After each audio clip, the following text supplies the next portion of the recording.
O Partido dos Trabalhadores foi criado no ano de 1980 e durante os 22 anos seguintes lutou rijamente, duramente, contra quem quer que estivesse no poder, atrapalhando todos os governos com os quais se enfrentou, postado que estava na trincheira oposicionista.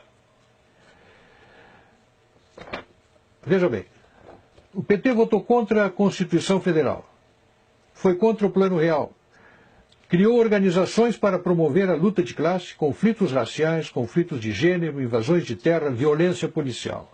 Foi contra as privatizações, contra a lei de responsabilidade fiscal, contra o cumprimento de nossas obrigações com credores externos, contra a geração de superávit fiscal, contra o agronegócio e a agricultura empresarial que o PT queria e quer ainda substituir por assentamentos do MST. Durante 22 anos tentou derrubar, não apenas fez oposição, mas tentou derrubar quem se antepusesse ao seu projeto de poder.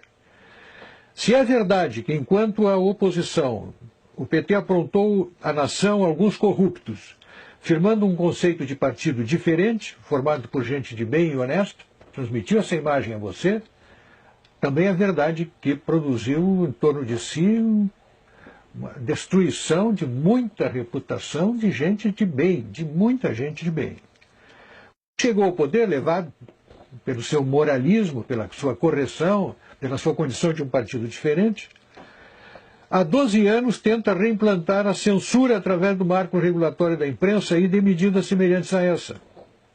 Tentou criar um Conselho Federal de Jornalismo exatamente para esse fim. Tenta impor a linguagem que lhe convém através do politicamente correto. Dá apoio e refúgio a terroristas e assassinos como César de Batiste. Capturou e devolveu a Fidel os boxeadores cubanos. Apoia governos totalitários, democracia, Venezuela, Cuba, Irã, tiranos africanos, e não mostra apreço algum por qualquer democracia de respeito. Reprovou recentemente a presidente Dilma os bombardeios ao Estado Islâmico, propondo enfrentá-los com diálogo e negociações. Propôs durante a administração Olívio Dutra a criação do memorial para Luiz Carlos Prestes em Porto Alegre. Dá apoio a companheiros condenados pela justiça por graves crimes e os chama de heróis do povo brasileiro, mostra verdadeira fobia por presídios e órgãos de segurança pública, atribui absoluta e incondicional dedicação aos direitos humanos dos bandidos, revela total desatenção às vítimas dos bandidos, empenha-se em inibir a ação armada das instituições policiais, dedica-se à causa do seu desarmamento, do desarmamento dos cidadãos, recusa-se a reduzir a maioridade penal, criou o MST e apoia as truculentas invasões de propriedades rurais. Outro dia, abro um parênteses aqui, me perguntou alguém, você tem alguma razão para eu não votar no PT? Eu digo, olha, eu tenho 60 razões. E comecei a passar-lhes essa lista. Apoio a invasões do meio urbano e a políticas que restringem o direito de propriedade. Dá cobertura às estripulias imobiliárias dos quilombolas, apoia avanços do Código Florestal contra o direito de propriedade, apoia a expansão das reservas indígenas sobre áreas de lavoura, apoia a suspensão de símbolos religiosos em áreas públicas, adota políticas de educação que redundam na indisciplina, na destruição da disciplina e na desconstrução dos valores morais e familiares nas escolas, inventou a tal lei da palmada, apoia a legalização do aborto, criou as políticas de gênero, quis adotar o kit gay nas escolas, apoia a parada gay, a marcha das vadias, a marcha das maconhas, criou as leis de cotas raciais que oficializam o racismo no Brasil, faz uso intensivo de doutrinação ideológica nos livros didáticos, criou e apoia o Foro de São Paulo, onde ditadores e simpatizantes entram em conluio para produzir a hegemonia marxista na América Latina, empenhou-se e ainda se empenha em dar fim à pacificadora lei de anistia que pacificou o Brasil e promove a manipulação da história para transformar guerrilheiros e terroristas comunistas em paladinos da democracia. Criou uma infinidade de ONGs financiadas pelo governo.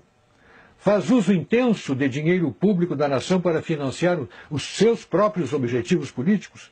Perdoou dívidas de ditadores africanos e tiranetes sul-americanos, enquanto cobra centavo por centavo a dívida de estados e municípios. financia obras, faz contratos secretos com maus pagadores, tiranetes sul-africanos, africanos e sul-americanos. Usou o programa Mais Médicos usou e usa o programa Mais Médico para financiar a ditadura cubana. Concebeu o decreto 8.243, que instituiu os conselhos bolivarianos no Brasil, em afronta à Constituição e ao Congresso Nacional. Tem más prioridades para a gestão pública e toma decisões irresponsáveis, como as campanhas para atrair a Copa de 2014 e os Jogos Olímpicos de 2016, onde pagamos o pão, o circo e ainda a comissão dos corruptos. Faz anúncios estrondosos aos quais correspondem realizações pífias. Dá retumbante início a obras que se desenvolvem lentamente ou ficam paralisadas com cronogramas furados, preços superfaturados. Defende criminosos condenados pela justiça. Apropria-se do setor público e os distribui entre os partidos do governo como se fosse o país do botim a ser partilhado entre os vencedores das eleições. Um total desacerto da gestão pública. Um partido assim, que na oposição não deixa governar, e que no governo governa desse modo, no meu modo de ver, tem que ser mantido a quilômetros da coisa pública.